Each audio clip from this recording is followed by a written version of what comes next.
The debate about minimalist footwear, about barefoot shoes, about barefoot running continues, or does it? We're going to take a look at that in today's episode of The Movement, the podcast for people who want to know the truth about what it takes to have a happy, healthy, strong body. Starting feet first, those things are your foundation after all. We break down the propaganda, the mythology, the lies, and in this case, some other debating issues about what it takes to run or walk or hike or play or do yoga or CrossFit, whatever it is you like to do, and to do that enjoyably, efficiently, effectively. And did I mention enjoyably? I know I did. It's a trick question because look, if you're not having fun, do something different so you are. You won't keep it up anyway if it isn't a good time. I'm Stephen Sashen from ZeroShoes.com, your host of the Movement podcast.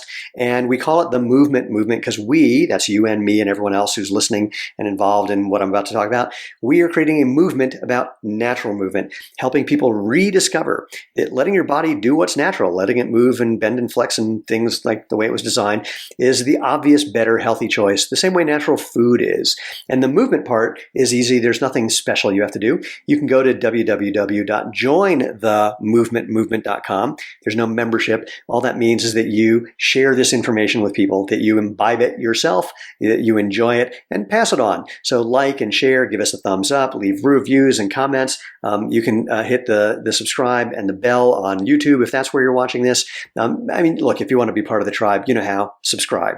So what we're looking at here is a Washington Post article, and you can see it's time to rethink cushion footwear for kids and seniors, this minimalist shoe advocate says. There's actually two minimalist shoe advocates in this article. But before we dive into the article, I need to highlight the fundamental problem with this whole debate about minimalist footwear. And that is that what's normally presented is research and then opinions and straw man arguments, and I'll explain what that is in a second, and personal experience that's extrapolating to all people in ways that aren't really relevant. A straw man, by the way, is where you set up a fake person and argue with that fake person. So, somebody makes a point, A plus B equals C, and then you say, I disagree that D plus Q equals 14. It's like no one ever said that. But if you do it just right, it sounds like these are opposing points when in fact they're not. So let's dive into this article and have a little bit of fun. Okay, so. Remember the maximalist versus minimalist running shoe debate? Irene Davis is trying to bring that back. Okay, let's pause there. There was actually never a maximalist versus minimalist running shoe debate, really, because the minimalist thing had its own heyday. Then the maximalist thing came on the heels, pun intended, of that.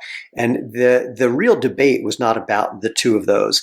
Although it's interesting, there was conversations about that are going to be referenced later on in this article that, well, you'll see where that lands. So Davis gained acclaim for her role in the Harvard research team behind the rise of barefoot running 12 years ago. The swift arrival of barefoot or minimalist running was only rivaled by its rapid decline. Let's stop there.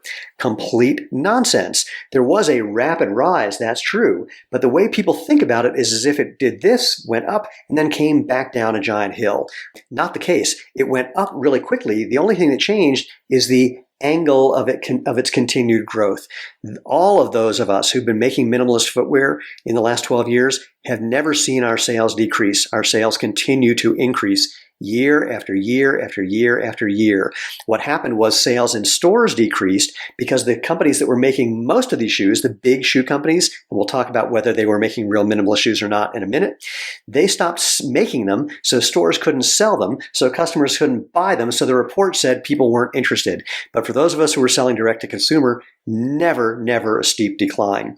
All right, this next thing. After injuries increased, pause right there. So, what people never talk about when they talk about barefoot running injuries is the fact that shod runners get injured all the time. 50% of runners, 80% of marathoners get injured every year. The rate did not go up because people took off their shoes. But even if they did, we'll talk about what those injuries may have been. But again, that no one ever compared the injury rates in regular runners versus the injury rates in barefoot runners, nor did they emphasize the important thing about what might be causing the injuries, which is about form, not footwear, to a certain extent. And so the studies that came out about injuries increasing didn't analyze running form. And what they called injuries, very different from what they called injuries in shod runners. Shod runners get plantar fasciitis. They get stress fractures. They get Achilles tendonitis. They get patellar tendonitis. They get hip pain, back pain, knee pain. Some of the injuries that were attributed to people running barefoot were things like calf pain, mild Achilles tendonitis, some edema, a little bit of swelling in the tissues, which happens when you use them. Like if I just did bicep curls, I'd have edema in my arm. Some of it was microfractures in the metatarsals, which is what happens when you put stress on a bone and it gets little microfractures that when it heals, makes it stronger. But also, again, those little microfractures, they were about form, not footwear. We can talk about that later probably. And then lawsuits punished claims of injury reduction. Actually, not the case at all. So the only lawsuit was the class action lawsuit against Vibram, the guys who made Five Fingers, because they made a claim that wearing those shoes would strengthen your feet. The only reason they didn't have a scientific study backing that claim is a researcher who was doing other research on those shoes said, why bother doing research about whether these things strengthen your feet? We know they will because they let your feet be used more. Plus, there was research on the Nike Free, an actual shoe that showed that wearing that shoe made your feet stronger.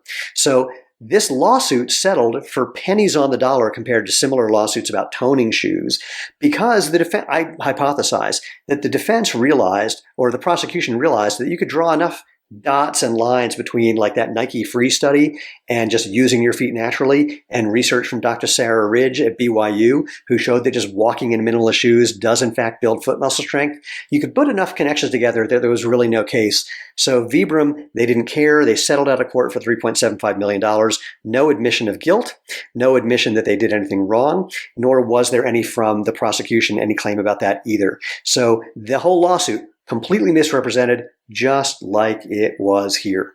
Okay, so minimalism lost that round. Again, based on what? Not based on the sales that we've seen, not based on people's experience. Now, based on Irene's research, she's again advocating for footwear that lacks support or cushioning, this time with a focus on all people, not just runners, that's important, but especially children and seniors. Now, first of all, to say that she's again advocating for footwear, she's never stopped. So that's sort of slightly misleading. Not a big deal, but it's important to put out that what seems to happen is people minimize the value of the ongoing research that Irene and many others around the world have done by just saying, oh no, we're out again just trying to prove that we're right. Not the case at all. So let me read some more from Irene. Oh, this is great. This is brilliant. Hold on. There's an ad here for Allbirds. Allbirds, if you don't know, just recently filed to go public.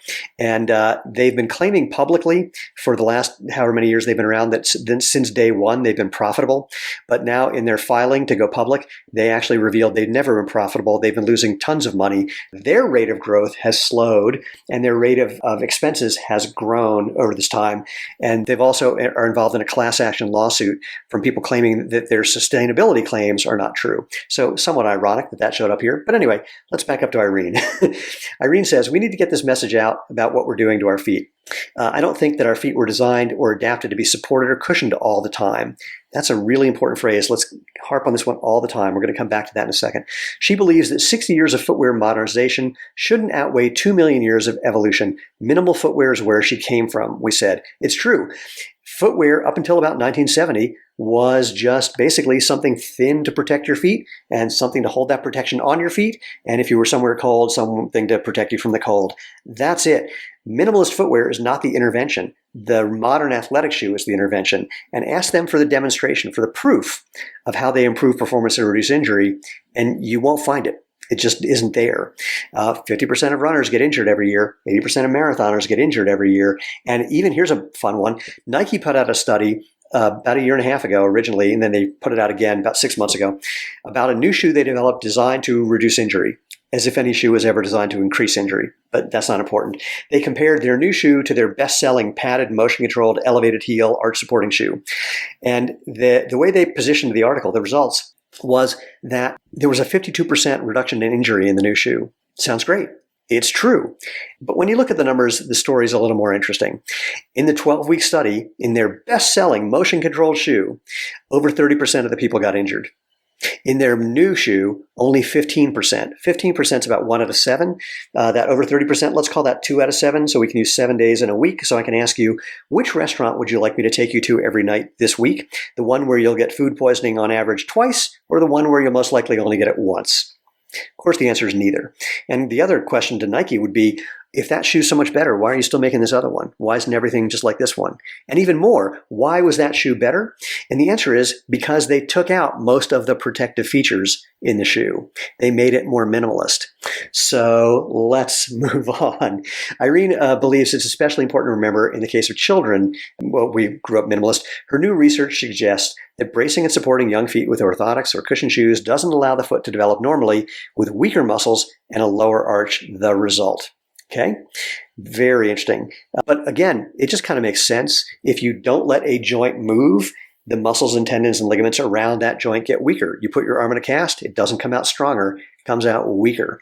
She's just saying you do that to kids, that weakness becomes problematic. According to Davis's earlier research, years of running barefoot or in minimalist footwear, as with African runners cited in the book that popularized the choice, Born to Run, builds up the resiliency of the calf and foot muscles, Achilles tendon, and bones of the feet that bear the load of running style. Jay DeSherry, who's another wonderful advocate, we know tissues adapt to load and the environment they're in, says Jay. He's a physical therapist and running injury expert. If you put them in less shoes, they tend to adapt and become stiffer and stronger. DeSherry has kept his own children in light, flexible footwear for that reason. If you give your kids that gift now, he says, when they're our age, we won't be having this conversation. This is something Irene Davis said to me years ago. If we just got kids in truly minimalist footwear, in 20 years, we wouldn't be treating adults for the billions of dollars of problems they currently have. Now, here's my favorite thing. However, Stuart Morrison, an expert in pediatric foot development at the University of Brighton in England, isn't so sure. So, you're about to hear a straw man argument. And it's interesting because it's subtle. So walk with me through this. The interaction, he says, between the child and their environment is complex, and studies often reduce development to a single variable. I'm not sure that this study does. And in fact, he didn't say that this study does that. He just say studies often do that, but he's not necessarily talking about this study.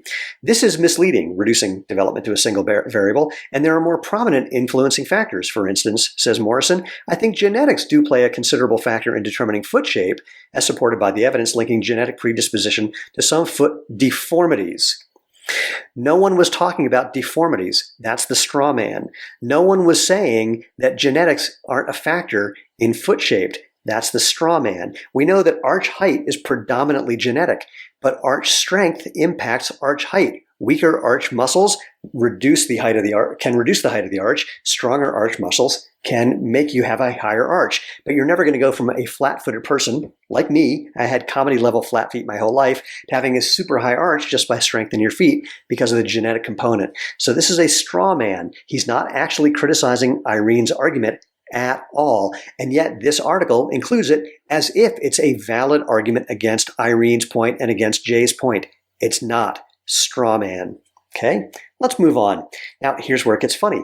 Indeed, the debate is not really about whether walking barefoot or wearing minimalist shoes strengthen the feet. Most experts readily agree that it does. Well, that was the point that Irene and Jay made. So why are you putting this thing from Stuart in there that has nothing to do with the critical point? Because they want it to be fair and balanced instead of reporting something valuable for human beings to learn without undermining it with straw man arguments. Okay, now here's where it does say something undeniably true. The issue is that no one can say yet what improved foot strength means for future orthopedic health. Though Davis and her research team believe that putting children in incorrectly footwear can lead to a whole slew of future problems, notably deformities such as flat feet and bunions, there aren't longitudinal research studies to reinforce that claim. Undeniable. Now, the more interesting point would have been, something about what it's going to take to do a 40-year-long study or 20-year-long study to demonstrate this, whether it's true or false, to find out the truth about this once and for all. But again, if you just use a little logic, it seems likely to be the case. And what's needed is research to prove it, not there aren't studies to reinforce the claim. Subtle but really important difference in the way you frame that. Nor are there studies that minimalist shoes prevent injuries. Now, we'll come back to this. Despite that, Davis sees the argument this way. A logical approach is, if you take the support away, the feet get stronger. Adding support makes the feet weaker. There's research behind both of those. Weaker feet tend to be associated with more pathology like plantar fasciitis. Now, there's not a study that's shown that minimalist shoes prevent plantar fasciitis. Guess what else there's not? There's not a study showing that any modern shoe prevents it, one of the most common injuries from shod runners. It leaves that line out. Plantar fasciitis, one of the most common injuries from runners in regular modern running shoes. But that's right. There's not a study showing that minimalist shoes prevent that because the study hasn't been done, not because there's not a study. This study proves anything opposite. Again, subtle way of changing the language that makes a very big difference. Even people who've conditioned their feet to the stresses of barefoot running. Okay, I forgot. So here's one where we're going to be talking about someone's personal experience that they try to use to extrapolate to other people who are nothing like this person.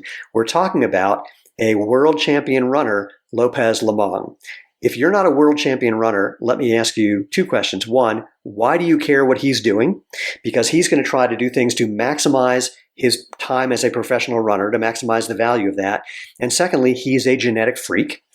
As am I. I'm a Masters All-American sprinter. I'm 59 years old. For men in the 55 to 59 age group, I'm one of the fastest guys in the country. I'm a genetic freak. I didn't have to do anything to be like that. I was always one of the fastest kids people knew, just the way it is. So, and Lopez is going to be talking about his personal experience, which doesn't necessarily extrapolate if you're not a, thin, super fast runner. So that's another point. But anyway, let's read what he has to say. Lopez didn't wear shoes till he immigrated to the U.S. at age 16. He believes you can benefit from wearing a more structured shoe, though he values the foot strength he gained from walking and running barefoot. Quote, I don't believe that a 14-plus year professional career would have been possible without the support of shoes on paved roads and through thousands and thousands of miles of training in a season. Okay, it's another straw man argument. First of all, like I said at the top of this article, this is also about not just runners. So here we're bringing in a runner, not necessarily relevant. This guy who puts in thousands and thousands of miles in training, most people don't do that. And the straw man is also, no one said, and in fact, at the very top of the article, Irene says you shouldn't be wearing cushion shoes all the time. No one said don't wear cushion shoes or specialized footwear under specific circumstances, like if you are a professional runner who got used to wearing a certain product and are, by the way, getting paid a lot of money to wear shoes from footwear companies that make that specific product.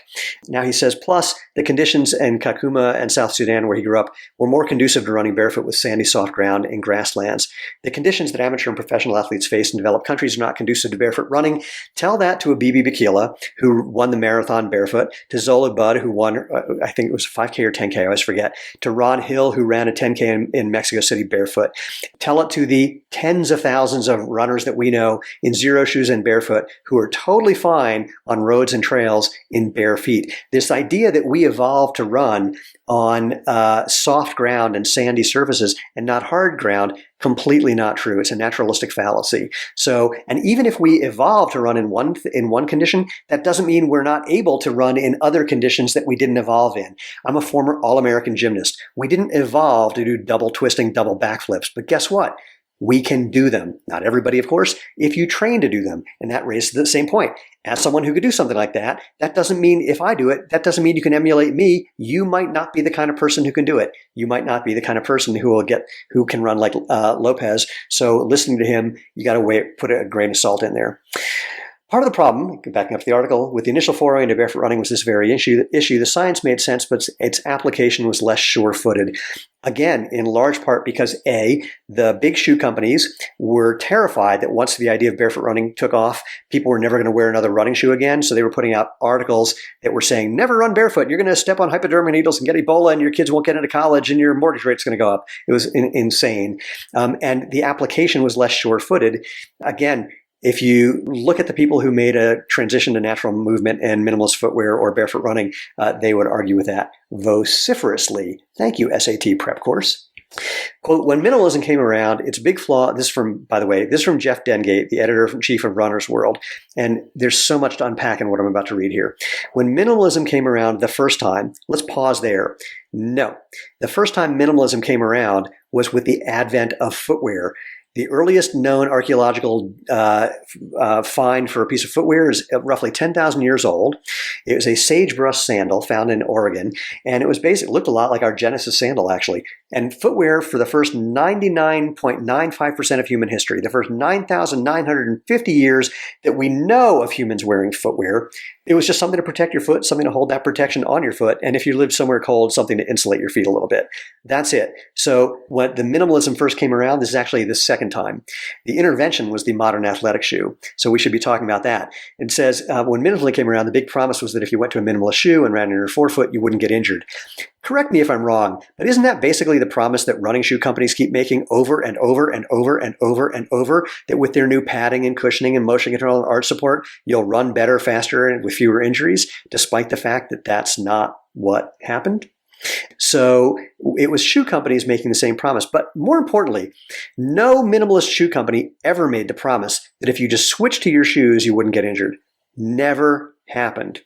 What we talk about is that if you switch to minimalist footwear, you can't have the modern footwear with padded, elevated heels, motion control, and arch support. In other words, most runners in those shoes, they overstride, which is landing with your feet too far in front of your body, so you're putting the brakes on every time you land, and they heel strike with a relatively straight leg, with their ankle in front of their knee, which research from Harvard's Daniel Lieberman shows puts a rapid force spike through your joints instead of using your muscles, ligaments, and tendons the way they're supposed to as springs, shock absorbers, and protectors from your joint.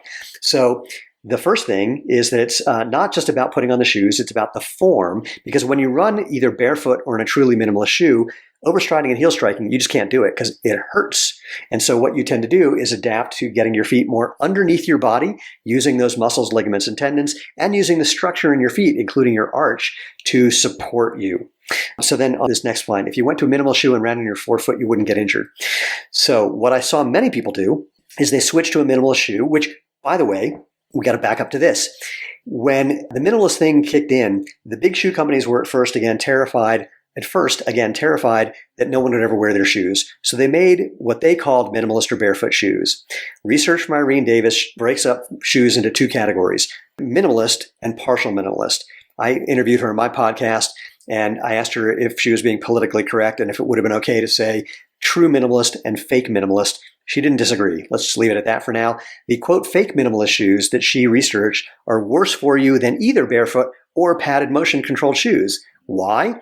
Because they got rid of much of the padding, but not enough. There's still enough padding in there that people were wearing these and continuing to overstride and heel strike, but without the other things that you need to accommodate overstriding and heel striking to the best that a shoe can, which, by the way, is not very much, like motion control, because your heel's a ball. If you land in your heel, you're unstable, so now you need motion control.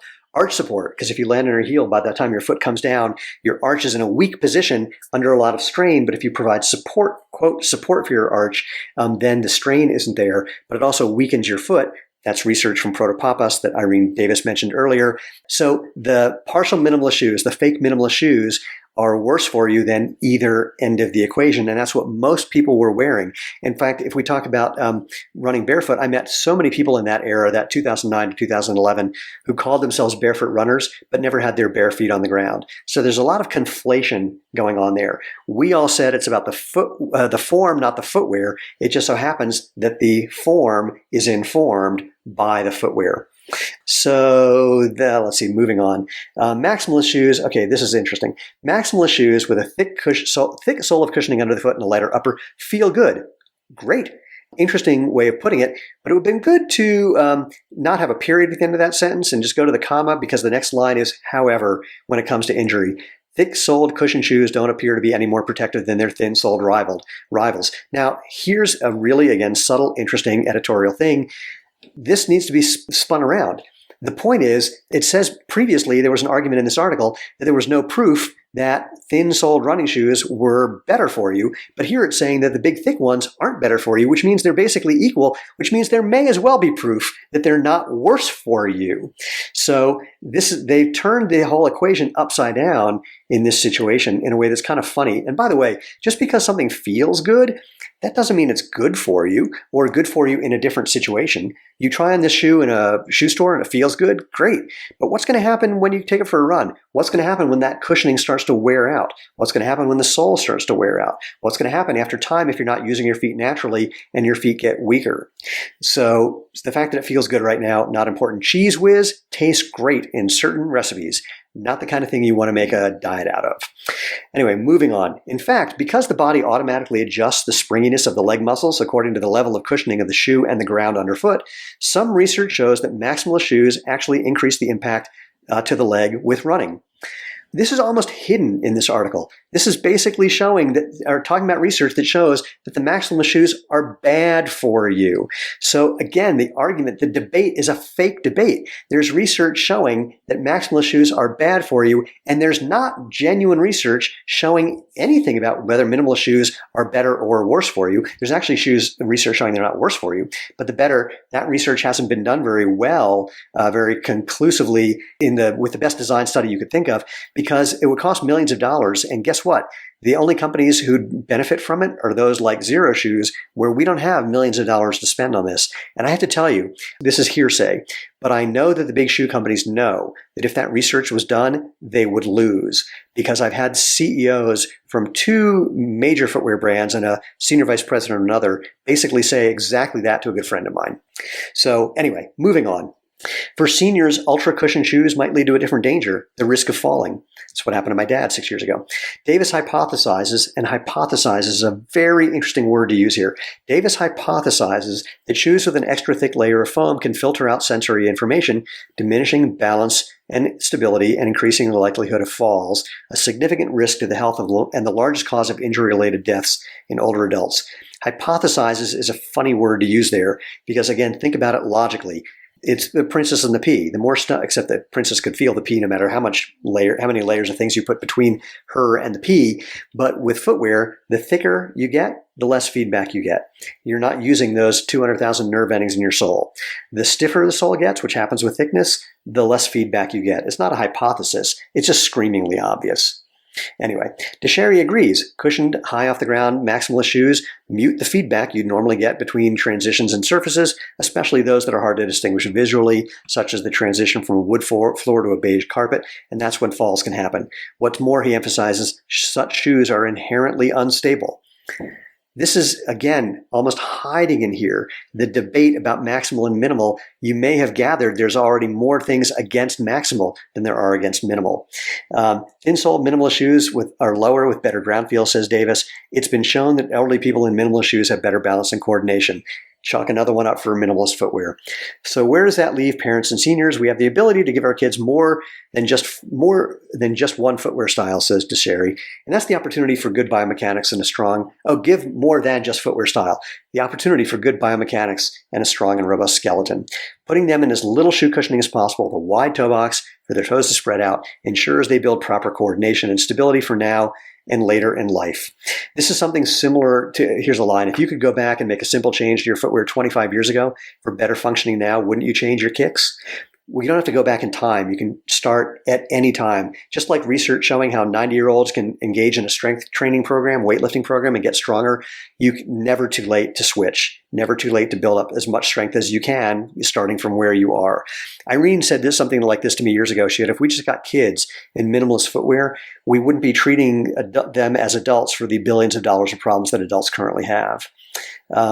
For the elderly, everyone ages and our parts get old. Some people's feet and ankles move pretty well, others don't, DeSherry says. If you can't move properly because of a stiff joint, you may need some specific footwear to assist in proper movement. That can include a heel lift, wider versus narrower shoe, etc., or more or less of a rocker sole. So this is a really interesting point. No one is, again, claiming that there's one thing for every person. In fact, it's what it says next. That's why DeSherry believes we can't say everyone over 65 must be in this one shoe. We're the same thing for kids, really. We're not saying everything. If you have a genetic deformity or a physical deformity for some reason, or there's some other reason that you need a specific intervention, do it. But what we're talking about is most people in most situations, and that gets overlooked. This is another thing to close this article by kind of getting into this idea about problematic situations where you would need another shoe. It's leaving a bad taste in people's mouth. And the reason that's important is there's interesting psychological research that shows that the last thing that you hear, the last thing that you learn, the last thing you experience influences the way you think about everything before that. If you have a crappy last day of a vacation, the whole vacation is going to feel bad in your mind, even if the first few days were great. Conversely, you can have some crappy vacation days, and if the last one's great, you'll remember the vacation as being better than the average of those crappy days plus one good day. So that's somewhat unpleasant to leave it off this way. Jay says, we can't say everyone over 65 must be in this one shoe, but because of fall risk, it's critical that the elderly have some ground feel that awareness and sensation of what's underfoot. We want to make walking more comfortable and safer because the reality is we want seniors to stay active. So kind of a weak ending to the quote debate, where if we go back and tally it up, minimal won in this situation with, again, a straw man argument, a personal argument, I don't remember the rest of them, some misrepresenting of reality, and put all that together and, again, chalk one up for minimalism. Thank you, Jay DeSherry and Irene Davis, for contributing not only to this article, but to the growing body of evidence about how natural movement is the better, obvious, healthy choice, the way we currently think of natural food. I can't wait to hear your comments. By the way, for those of you who are going to comment and tell me I have a case of cranial rectal reorientation syndrome, aka I have my head up my butt, please don't just give me your opinion. Show me the research. Show me why you believe what you believe, not just that you believe it. And then we can have a conversation. Because, by the way, some of the research, quote, against natural movement, against barefoot, you got to look at it really closely. And even more, sometimes you have to dive way deeper than what's printed. For example, there's research that someone quoted to me not too long ago that was about how people switching to Vibram five-finger shoes got injured. And what was fascinating is if you look more carefully, the injuries were a whole different set of injuries between barefoot versus shod. I think I might have mentioned this before. The barefoot injuries were things that are actually adaptations to stress that can make you better, like a little bit of edema, a little bit of swelling, which happens when you stress your muscles, ligaments, and tendons. If you do bicep curls, you get edema, you get swelling, you get a pump that lasts for a little while. You can get stress fractures or micro fractures in your bones when you put them under stress. That's the thing that initiates healing that makes your bones stronger over time. So I had a DEXA scan. It's a low dose x-ray basically of my whole body. My bone density from being a sprinter from the hips down, like rocks. That repeated impact is what builds bone density. So they didn't show the long-term implications of the edema and the microfractures. There was a study that said the VO2 max was better in runners in padded shoes than running barefoot, which is interesting because it's a straw man argument. No barefoot runner ever said your VO2 max was better when you're running barefoot. Besides, the barefoot runners in the study, this is where you'd have to call and find out about the study. I said to the person who ran that study, I know the barefoot runners in town. I'm one of them. And neither I nor anyone I know was in your lab for this study. So I know the people that you studied, they're runners who do some barefoot training, not habitual barefoot runners. So not surprisingly, they're doing something a little unusual for them. And so it's going to, with a new movement pattern, that's going to probably increase or decrease their VO2 max. So, but again, no one actually ever said running barefoot would improve your VO2 max. And more importantly, something this same researcher conceded later when he did research on these new maximalist shoes, VO2 max doesn't equate to performance. Maybe a correlation, but it's not like whoever has the best VO2 max wins. Otherwise, we'd line people up at the start of a race, we'd test their VO2 max and give out awards. That's not what we do. So why are we studying VO2 max? It's not really that important. So you need to dive into the research more carefully. And I've done that over the last 12 years. Many people who try to criticize some of my arguments here have not. And that's cool, but let's just try to have an argument about things more than just individual opinions, because as humans, we like to extrapolate from our own experience. First, we like to come up with beliefs to justify our experience, and then we like to assume that what we experience is true for everybody else, and probably not the case. I like to refer people to zeroshoes.com/reviews to read I think by now, almost or even over 40,000 reviews with an average rating of 4.8. And these are not solicited, they're not edited. So this is people's actual experience when they switch to Zero Shoes. And it's hard, I don't say that anecdotal information equals scientific data, but it is a data point. And you can't ignore when you have that much anecdotal information from people. So anyway, I hope this article was interesting to you. I hope the conversation about it was useful for you. I can't wait to hear your comments. You can leave them at all the different places that you'll find this podcast. And if you have any recommendations, people you want to be on the podcast for when I have conversations with people rather than just ranting, or any other requests, drop an email to me, move@jointhemovementmovement.com. Again, go to the website, jointhemovementmovement.com, to find previous episodes and all the different ways you can engage with the podcast or with us on Instagram and Facebook and YouTube, et cetera, et cetera. And most importantly, regardless of what shoe you're wearing, regardless about what you think about what I just said, go out, have fun, and live life feet first.